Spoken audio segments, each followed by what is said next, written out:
Hello everybody and welcome back to a brand new episode of NASCAR Heat 3 Career Mode. I hope you are all having a great day. Today we go to Texas in both the Xfinity Series and in the Cup Series. Going into the Cup Series, we're going to have a bit of a fun one here. Martin Truex Jr. just becoming a rival once again in the last episode after a very rough race in Martinsville as we sit 8th in the standings. A bit of a rough season so far that we've had. Obviously, we still had 2 second place finishes, so it's not really much to be disappointed about. Just a little bit slower of a start than what we have had in the past now, as we had William Byron in the car for the Xfinity Series today at Texas as he started down in the mid-teens as he came out of turn 2 heading down the back straightaway. Byron would work his way though up into the 6th position now, even moving into the top 5 past Kevin Harvick in the later stages of this race, and he would be able to get up I think one more position now as he came through in P4 here on the final lap as he came through turns 3 and turns 4. Now out of turns 4 it was Christopher Bell who was going to come through and win here in Texas. Justin Allgaier second, and William Byron comes through to bring home a 4th place finish for our team. So nothing to be disappointed about. We're very happy with that result from William, and obviously last season he was our driver in the playoffs, and he was pretty good, pretty strong in the playoffs, so hopefully he can have another run like that this season. And now we set our sights on the Cup Series race here for Texas. It was a pretty solid lap now as we come out of turn 4. Not going to quite be inside of the top 10 again here now as we come through to cross the line. P11 here at Texas with a 29.176. Hopefully we can move forwards and be a contender for victory here today at Texas Motor Speedway. So let's get into it. Hello, race fans. Today, the stars of the Monster Energy NASCAR Cup Series stampede into Texas for the running of the O'Reilly Auto Parts 500 at Texas Motor Speedway. In 2017, this 1.5-mile D-shaped oval received a Texas-sized overhaul when a new layer of asphalt was added and banking was reduced in turns 1 and 2 by 4 degrees. Let's head trackside to see if these drivers have mastered this new configuration. Time to go racing on PRN. Alright, we're ready to go green here for the O'Reilly Auto Parts 500 at Texas Motor Speedway. Kevin Harvick failed technical inspection, so he is starting at the back, and that is your only note coming into this race. We have Kyle Busch up front on the pole position as we get ready to go green alongside Ryan Blaney, who has won 2 of the last 3 races now as the green flag is out, and we are underway here at Texas Motor Speedway as we come through to start this race. This is one of the longer mile and a halves on the season now as you head down towards turns 1. If everything stays green long enough in the final stage, we will have a green flag pit stop now as we come through turns 1 and turns 2. Kyle Busch already clear there for the lead now as Paul Menard's going to try and take over second place. A great run so far by Paul Menard as we're already going 3 wide there with Joey Logano now as we look to the outside all the way up towards the wall, going in a little bit too deep there, and now I have to back out of the throttle there as we come out of turn 4 side by side with the 22. I get in behind them there as we come through the triangle to cross the line side by side with Ryan Newman. Obviously, this is one of the worst tracks on the schedule for being on the top. Texas is just an inside line track, period. Like, you just can't do anything up here most of the time. So certainly not a fun time being up on the top now as we get 3 wide in the middle with Almirola and Logano now. As we go into turn 3, we're going to do the same thing with Jones and Ryan Newman being a bit aggressive here at the start now. As we came out of turn 4, we were closing in on our new rival, Martin Truex Jr. at this point. And as we came to a lap later, still on the back of Martin Truex Jr. as we go down into turns 1, we make a little bit of contact with Truex, and sideways he goes as we get up into the wall now. A bit of contact there has led to an incident there between myself and my rival of Martin Truex Jr. That one wasn't even intentional. It looked obviously a little weird considering he is my rival, but I just went into turns 1 and I just gave him a bit of a tap. Not even what I wanted to do. Now as we get hit by Reagan, who moves up the track there, Suarez stuck his nose and to the bottom there. Now as we came through, we would rally ourselves back towards the top 20 now. As we came to lap 8, we had passed Daniel Suarez, so obviously just trying to get back in this race after that incident with Truex. Certainly not what we wanted to have happen. Like I said, I just barely got into the back of him, and sideways he went. I went into the wall because I just lost the back of the car when everything went down there, so that was unfortunate, but we would start rallying our way back forwards. We know Truex isn't going to be happy with me, but now as we cut straight to 2 to go in the stage, and now passing Eric Eric Jones for the 14th position now, as he's going to try and battle back though as we exit turn 4 side by side with the 20 car of Jones, who was almost a rival after the last episode, but we apologize to him, and thankfully he's not a rival yet now, as it's really shaping up to be Owen versus JGR right now for this season now as we come through turns 1, clearing Jones, and now as we exit turn 2, heading down the back straightaway for the final time here in stage 1, just trying to get this stage over with so I can get to pit road and fix the damage on this car. That's the main thing that I want to do now as we go through turns 3 and exiting turn 4. We're going to come through, unfortunately, not getting any stage points in stage 1. We get P14 in the first stage. Kyle Busch did win the stage, so once again he picks up another playoff point. So Kyle Busch having a great season. Ryan Blaney as well having a great season. Really, Kyle Busch and the Penske drivers have been doing really well this season. Logano, the only Penske driver without a win, but we would come out in P14, just where we came in for the pit stop. Now as we get ready to start stage 2, now as the green flag is back out, and we are underway here once again for the start of the second stage in Texas. In front of us, it's Larson and Newman on the row here now, just in front of me for P11 and P12 as we go down into turns 1, making a little bit of contact there with my teammate of William Byron, getting a little bit sideways, but thankfully we hang on to the car there as we come through the center of the corner. Now exiting turn 2, heading down the back straightaway. Bowman and Busch are behind me as we head down towards turn 3. Bowman hasn't had the best start to this season. Obviously last season wasn't great for him, but we pushed him to a win in Daytona, and he was able to steal a win in Michigan. So he had a 2-win season last season, but still just wasn't a great one overall. Now as we come through to complete the first lap here in this second stage, Kyle Busch leads over second place of Brad Keselowski. Now we got Ryan Blaney in third, and in fourth it's Kurt Busch, who's also had a rough start to the season as he's trying to rebound now as we exit turn 2, heading down the back straightaway, sitting P14 still, not really making progress. Starting off on the outside, just not what we need to have happen, but unfortunately we've started on the outside for the initial start and for the stage 2 start, so a bit rough there in the restarts, but hopefully we can get some luck and get to the bottom, which we would do now as Kindle lap 3 down into turns 3 and turns 4. We got to the inside of Hamlin, we would pass him, we would pass Boyer and move up to P12. Now we make it 3 wide with Newman and Chase Elliott, our teammate, there on lap 6, and we're going to move ourselves now into the top 10.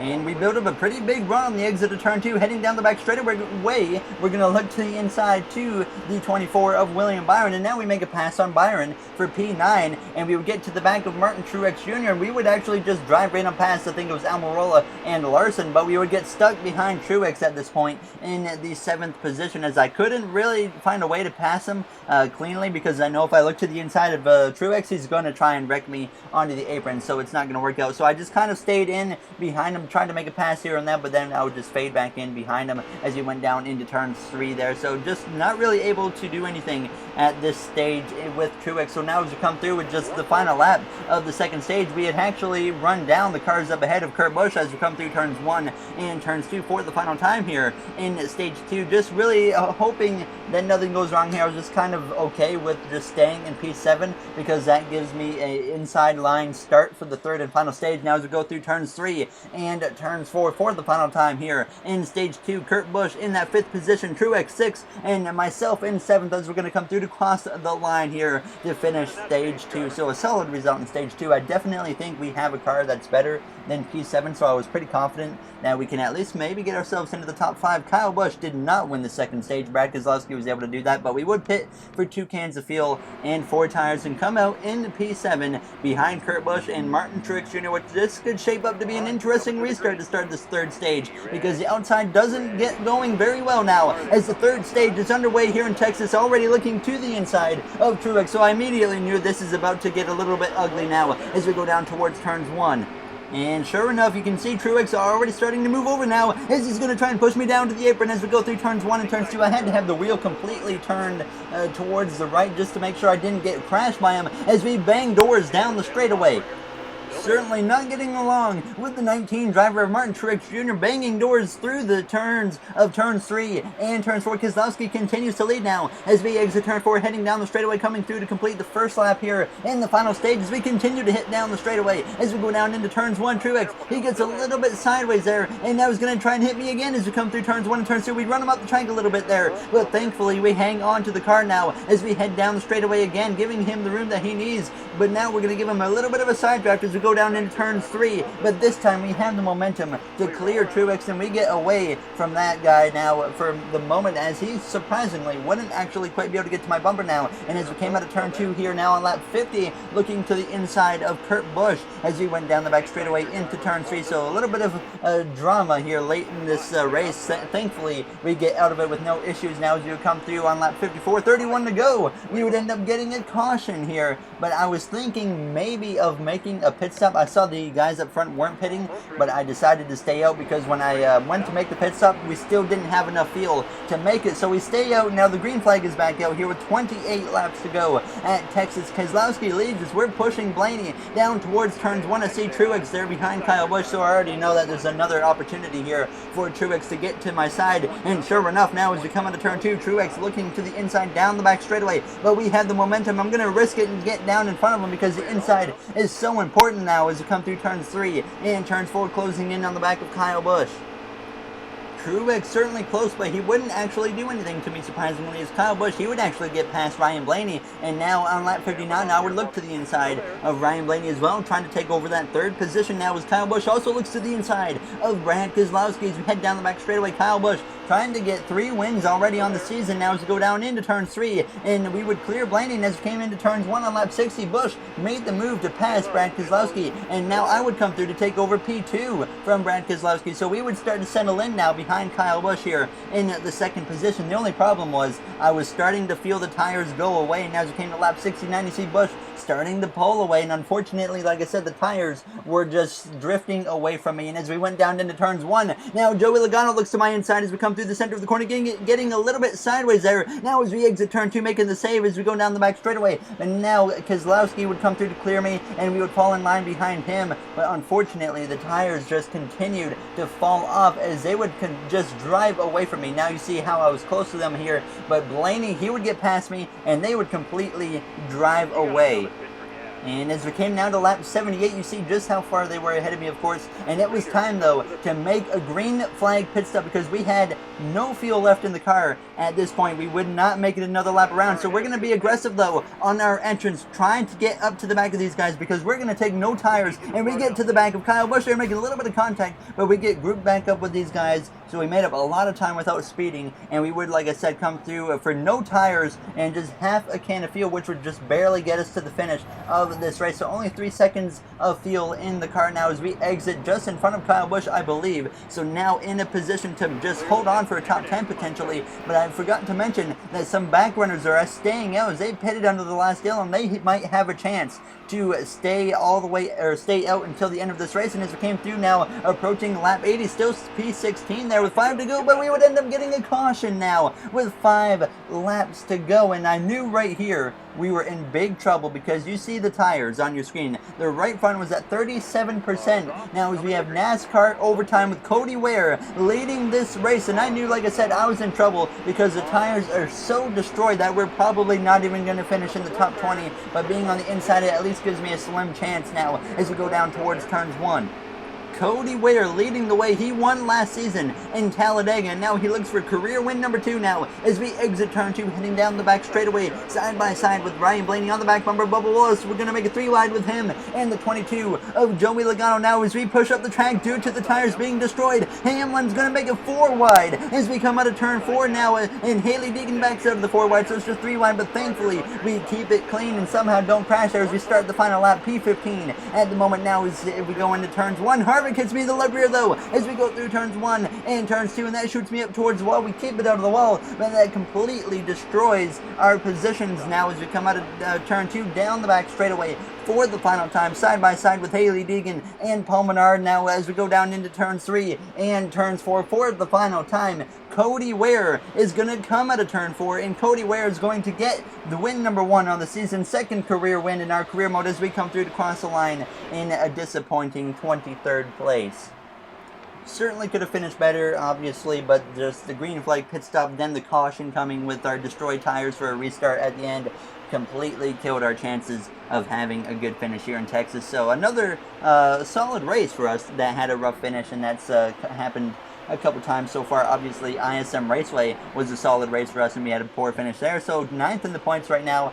Certainly not the greatest in points, but obviously we're still pretty well inside the playoffs, so it's not really much of a concern. Eric Jones potentially a rival again, but we would apologize to him. Trying my best to make sure we don't have two rivals, but it's certainly going to happen. We provoked Martin Truex Jr. because, I mean, he was trying to wreck us on the restart. Obviously, we got in the back of him into turns 1 and sent him sideways, but obviously he still tried to wreck me later in the race.